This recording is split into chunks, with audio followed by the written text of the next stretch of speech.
श्रीगुरुभ्यो नमः।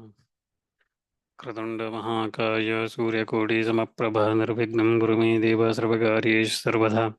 गुरुर्ब्रह्मा गुरुर्विष्णु गुरुर्देवो महेश्वरः गुरुः साक्षात् परं ब्रह्म तस्मै श्रीगुरवे नमः।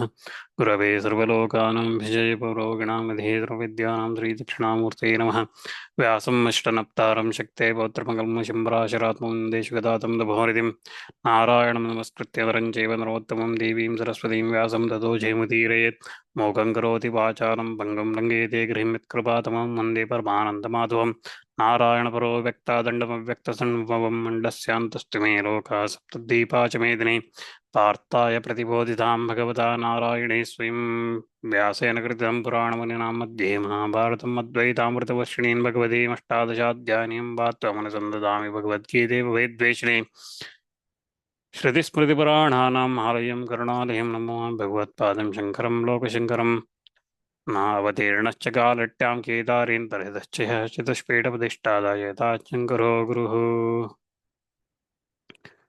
Previously, we were looking at the Bhagavan's response to Arjuna on why you are asking me to engage in this cruel battle. Right, so we were looking at the third shloka. We looked at the third shloka. Logesmin dividha nishta pura prokta mayanaga jnana yogena sankyanam karma yogena yoginam. So I told you about previously two types of nishtas: jnana yoga for the sankyas and karma yoga for the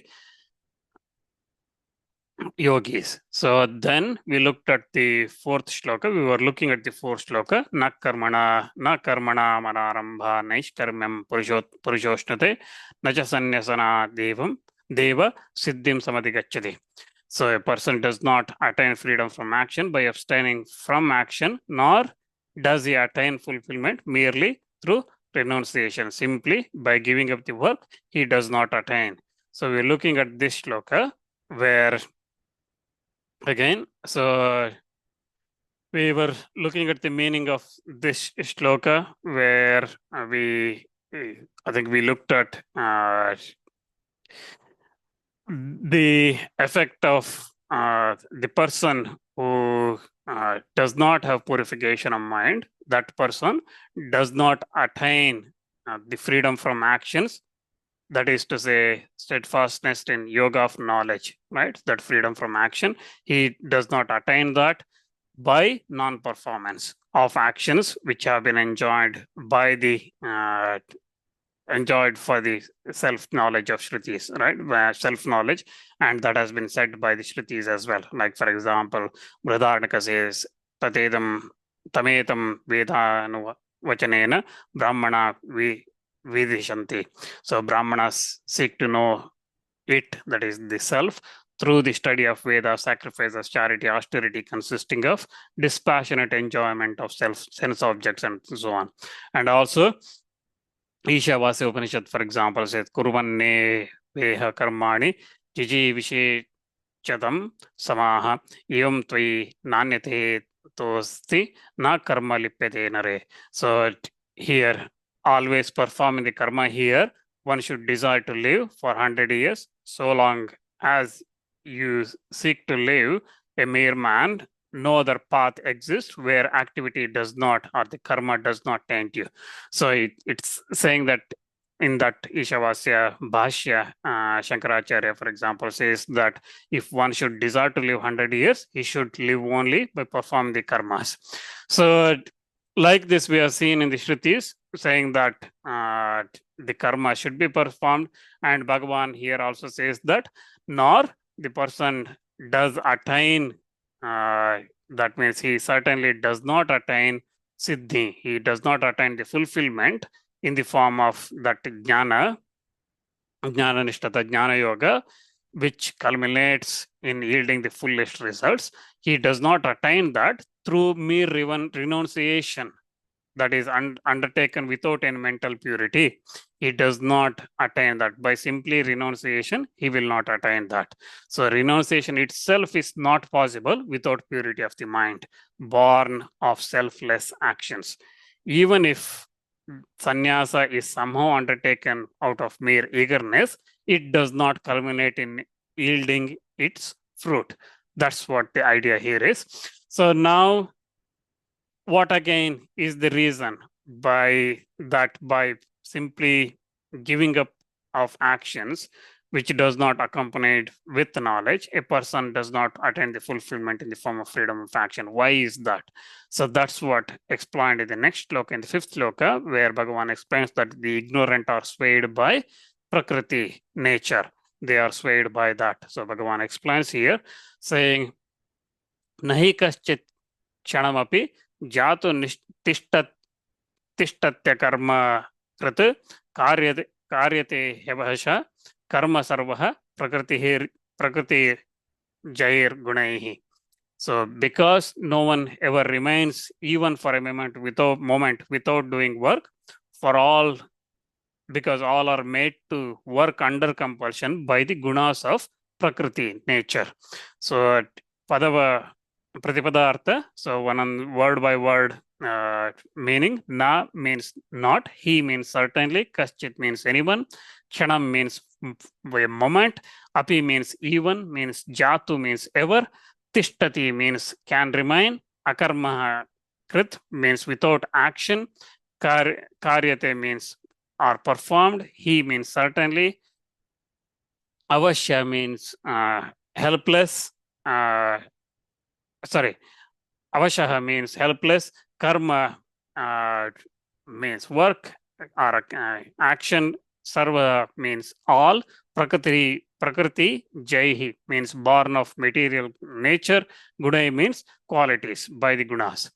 So looking at the explanation or Bhashya for this shloka, Acharya explains that because no one ever remains even for so much time as a moment, so no one remains without doing any work.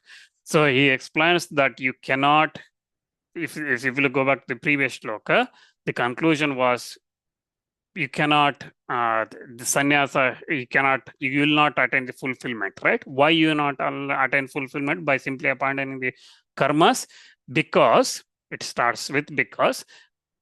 Answering that question previously asked, where it is asked that why there is no fulfillment, because no one ever remains even for a kshana, a moment, without doing work. That's all. That's why it is not possible to remain without doing any work. That's why you will not attain fulfillment. Karma tyaga is not possible. So no one, whoever it may be, who is on account of absence of purity that results from that selfless work, the actions, who has not controlled his organs, such a person ever remains even for a moment without doing any work. He ever always does work. Okay. Rather, he remains certainly engrossed in performing the worldly and Vedic duties. That's why sannyasa is not possible for the one who is of impure mind. That is the meaning here. So sannyasa is not possible for such a person. Why is that? Because all the creatures, here Bhagavan says, sarvaha karyate karma. All the creatures are made to work, certainly under the compulsion of gunas. Guna is like sattva, rajas, tamas, the goodness, the activity, and the mental darkness, and all those three gunas, sattva, rajas, tamas. We will see these gunas later in Bhagavad Gita in detail. So because of those three gunas, that's born of the prakriti, nature. Again, prakriti, nature, we will see that later in Bhagavad Gita. But because by nature, we cannot remain without work, without doing anything.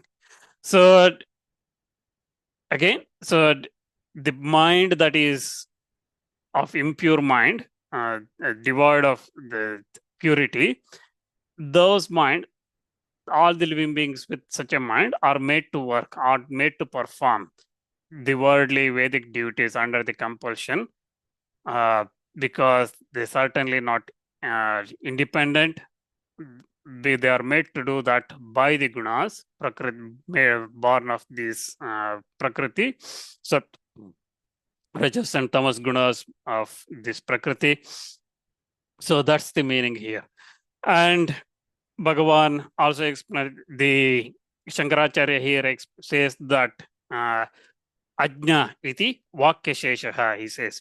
And so the word unenlightened has to be added to this sentence. So this shloka has to be added, the word enlightened to be added here, because since the men of realization have been spoken separately in the other shloka, for example, in the 14th chapter, where Bhagavan says that gunair yona vichalyate, who has not distracted by the three gunas.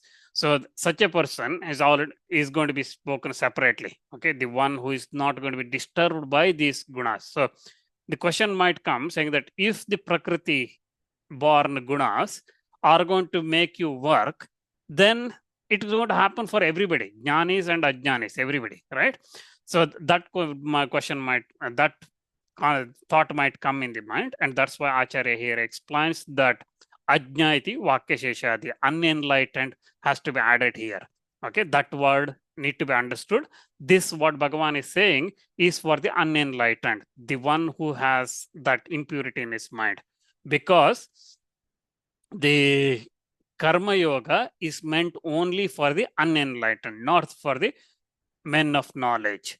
So ajnana meva hi karma yoga na jnaninam. So Shankaracharya says na jnaninam. It is not for the karma yoga, is not for the jnanis, not for the men of knowledge.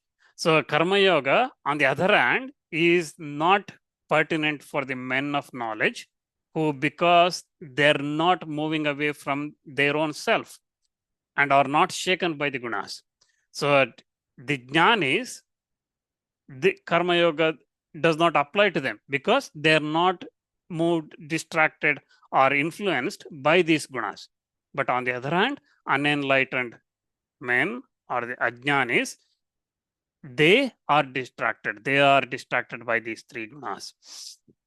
This has been explained again similarly previously in the Sankhya Yoga 21st shloka, if you remember, Veda vinashanam nityam yenam ajam avyayam. Okay, he who has known this one as indestructible and so on. So that's what Bhagavan said there. So the one who realizes all those things, such a person, he is not shaken by these gunas. So the nature of the gunas are the impellers. Therefore, man of impure mind, who is ever engaged in the work, in the action, under the control of another, that is the control of these gunas, renunciation of all actions is not possible. That is, steadfastness in the knowledge that follows from the sannyasa is not possible for a man of impure mind. That's what Bhagavan says here. Now, Bhagavan goes on to explain next, saying that the unenlightened should not give up the karma yoga. The men of impure mind should not give up the include, because he says that, but if one who is not a knower of the self does not perform the prescribed action, then this certainly is bad. That's what Shankaracharya says. Yatva natmajna choditam karma narabhate. So the one who does not know that, who does not have that jnana, the one who does not have that jnana, if he does not perform the prescribed actions, karmas, then certainly that is bad. Why is that? Why this is certainly bad? And the reason is explained in the next shloka, where Bhagavan says, Karmendriyani samyamya ya aste manasa smaran indriyarthan vimudhatma mityachara sa uchyate.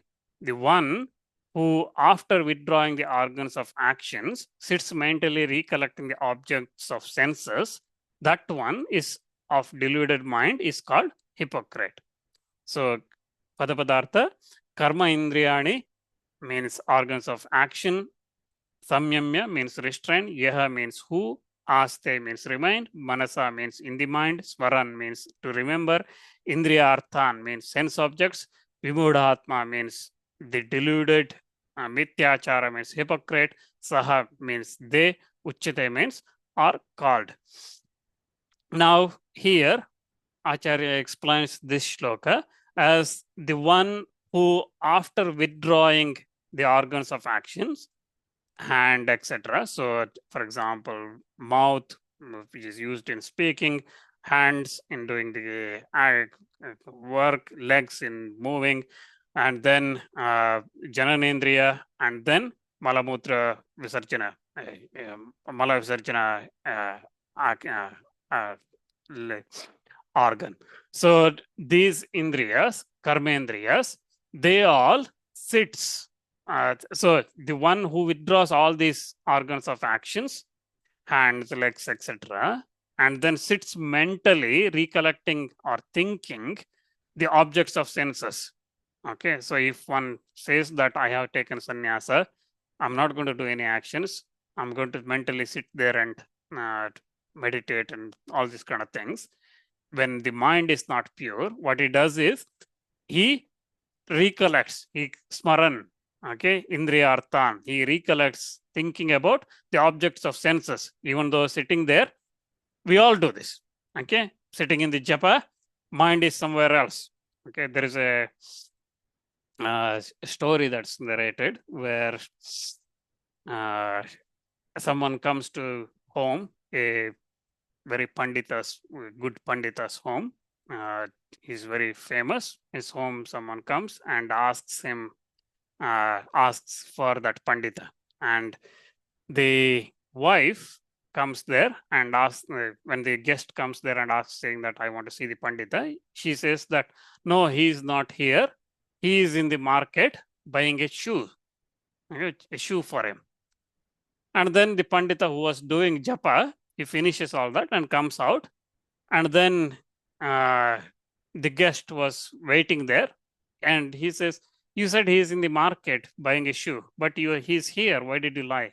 And then the wife says that even though he's doing japa, he is thinking about his damaged shoe, and he was thinking about going there and buying the shoe during the weekend. Okay.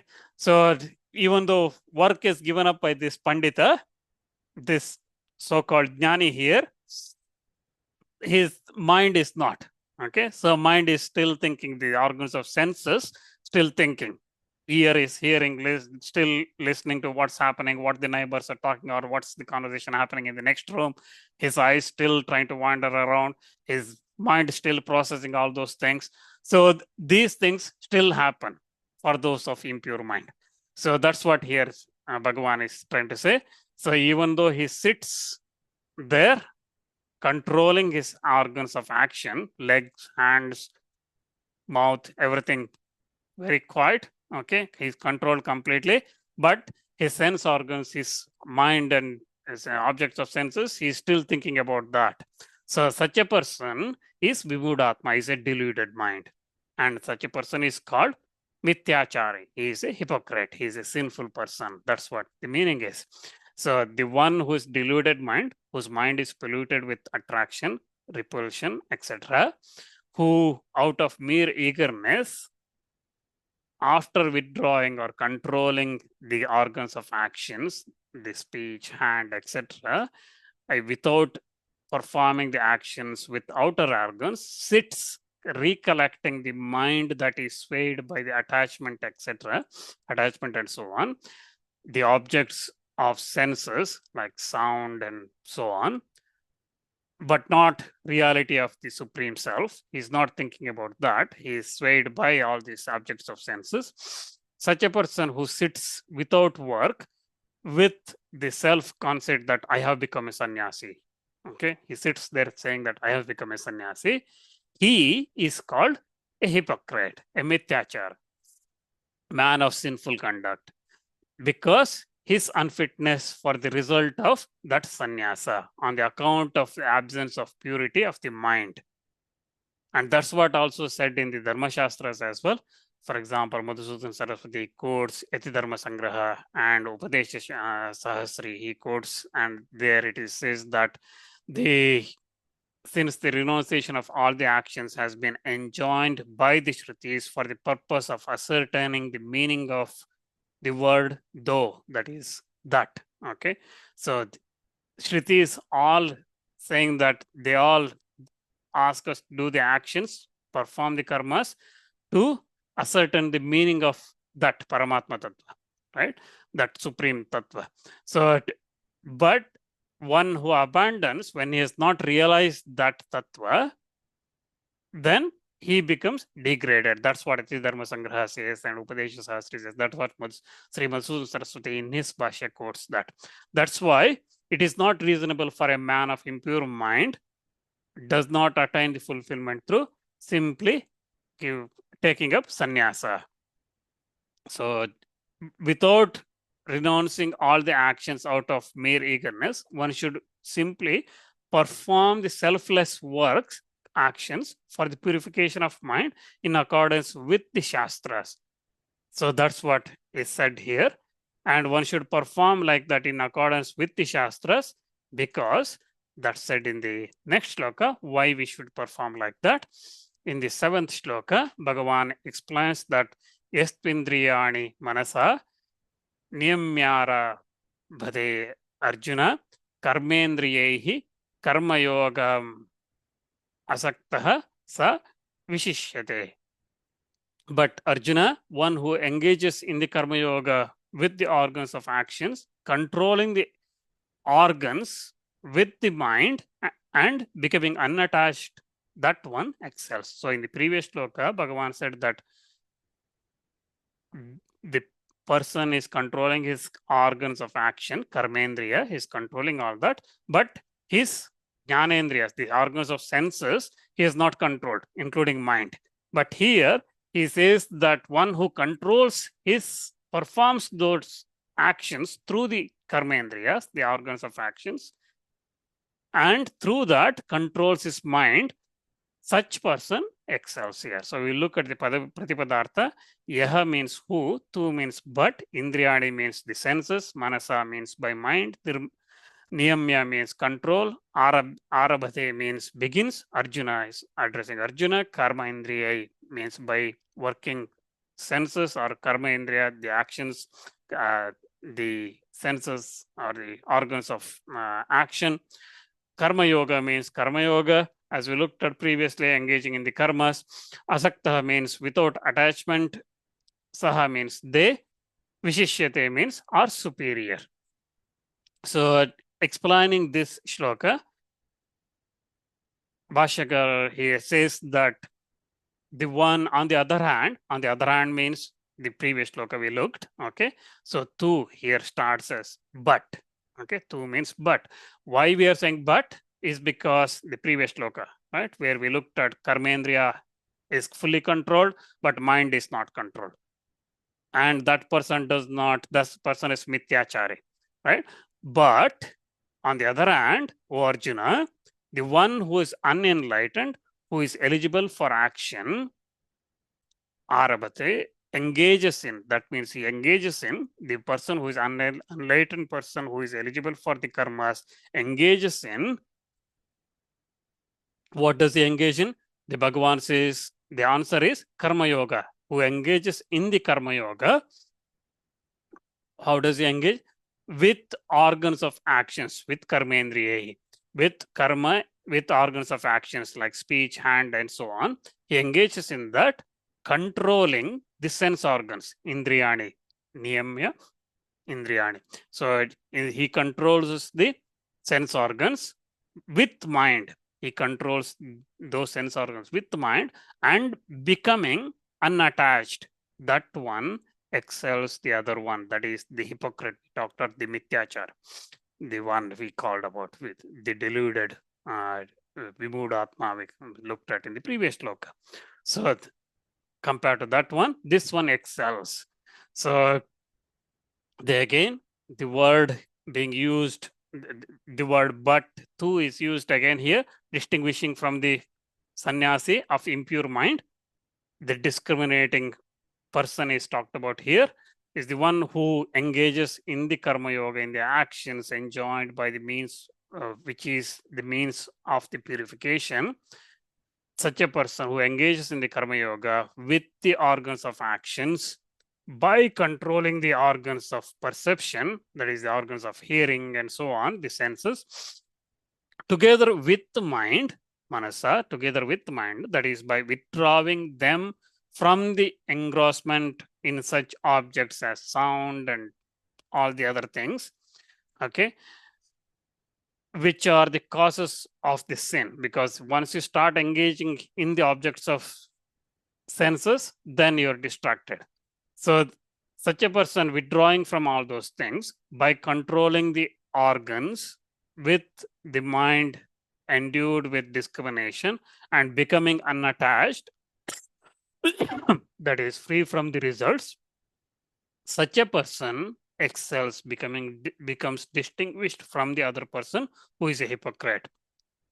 Though the effort is same, that means in the previously we looked at a sannyasi sitting idly, trying to control his karmendriyas, but mentally is going everywhere.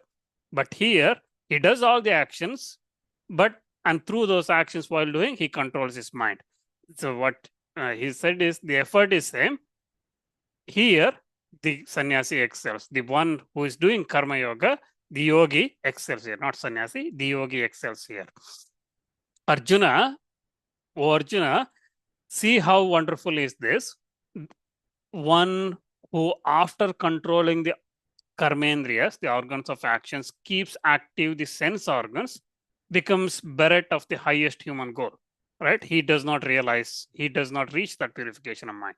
The one who controlling all the organs of actions but could not control the sense organs, such a person does not move towards this human goal. But on the other hand, one who, after controlling the sense organ, keeps the organs of action active. So karmendriya is active, but sense organs are controlled. Mind and the sense organs are controlled. Such a person becomes the enjoyer of this highest human goal, that is this purification of mind and leading to that realization. That being the case, the controlling of the sense organs with the mind, that being the case, Bhagavan explains in the next shloka. He explains that Netam Kuru Karmatvam Karma Jyayo He Karmanah Sharira Yatrapi Cha Tena Prasiddhe Karmanah Akarmanah. So Tena Prasiddhet Akarmanah. So here you perform the obligatory duties for the act because the action is superior to inaction, and through the inaction, even the maintenance of your body is not possible. That is the meaning of this shloka. Niyatam means constantly, kuru means perform, karma means karmas, the duties, tvam means you, karma means action, jaya means superior, he means certainly, akarmana means than inaction, sharira means body, yatra means maintenance, api means even, cha is and, te means your, na prasiddhet means would not be possible, akarmana means inaction. So here, looking at this, O Arjuna, you, O Arjuna, perform niyatam, obligatory duties. Okay, niyatam karma, so obligatory duties. So niyatam nityam shastropadishtam yo yasmin karmani adikritha phalaya cha ashrutam tat niyatam karma tat kurum tvam he Arjuna. That's how Acharya explains here. So, O Arjuna, you perform the obligatory duties, niyata karmas.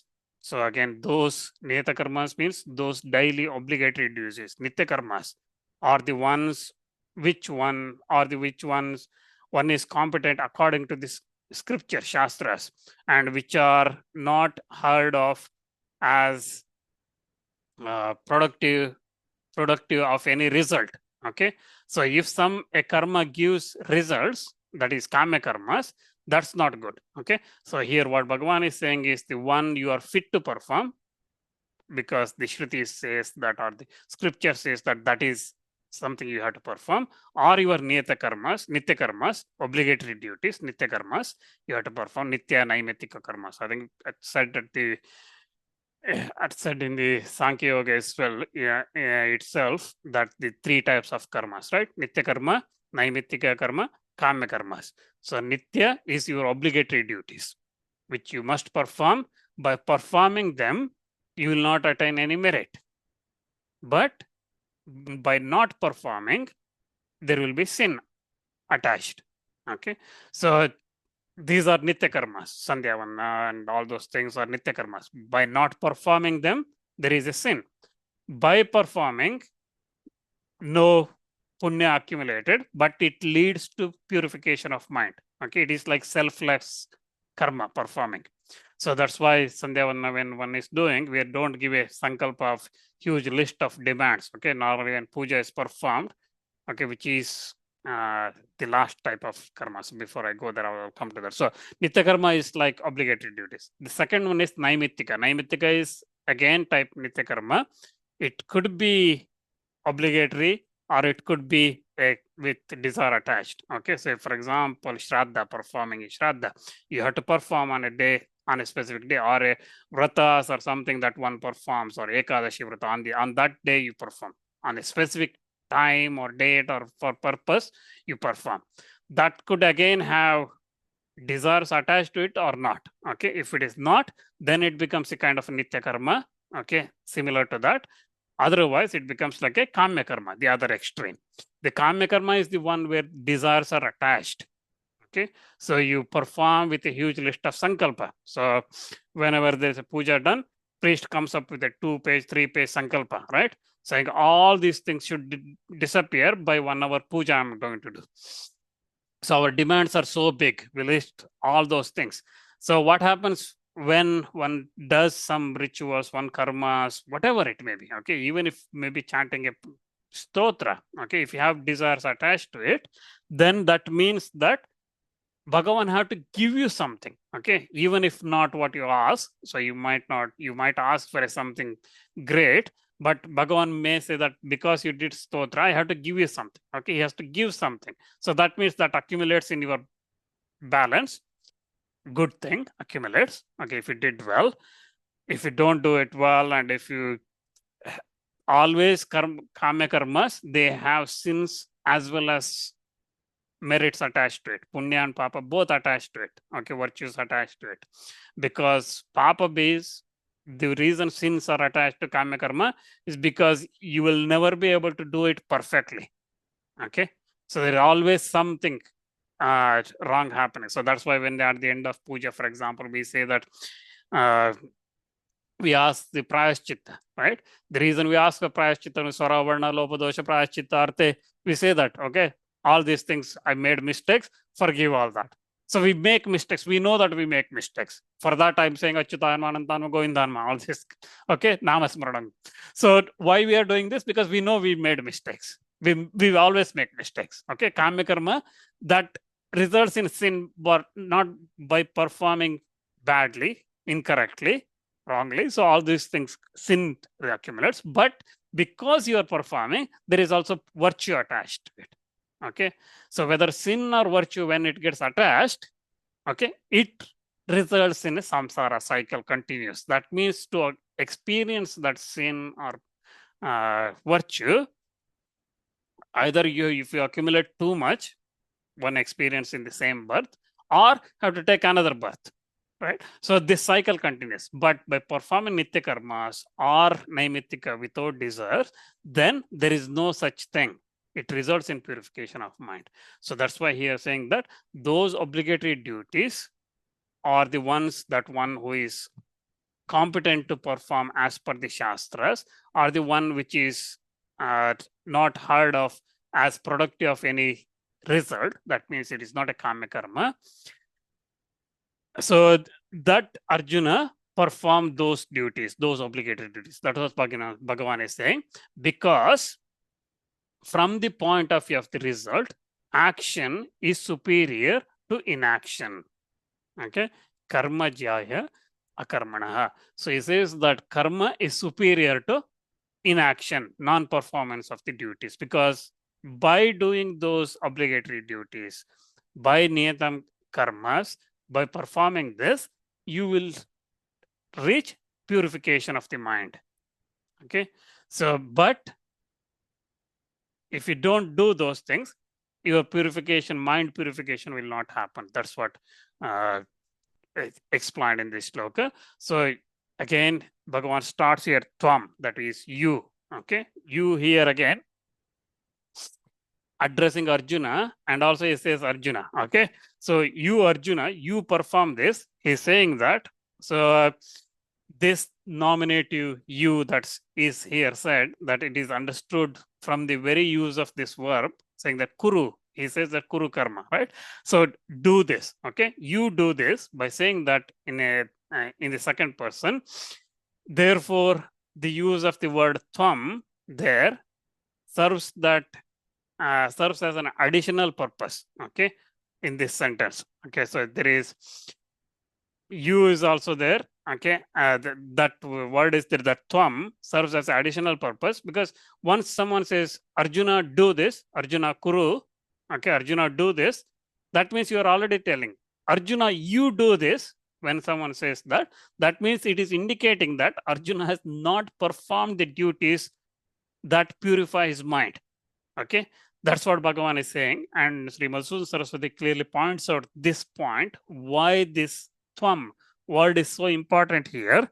Is Bhagavan saying that otherwise Bhagavan could have simply said Arjuna kuru nitya karma. Okay, this obligatory duties, niyatam karma, kuru nitya karma. So he could have said simply that, but he said Arjuna, he used the word tvam as well. You also, Arjuna, you do this. Okay, you, he is suggesting, saying that you need to do this because your mind is not pure.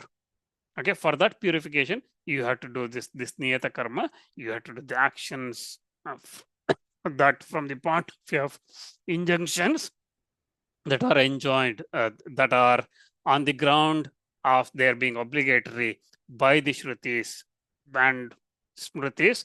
Those are the ones, Nitya Karmas, those are the ones you should perform.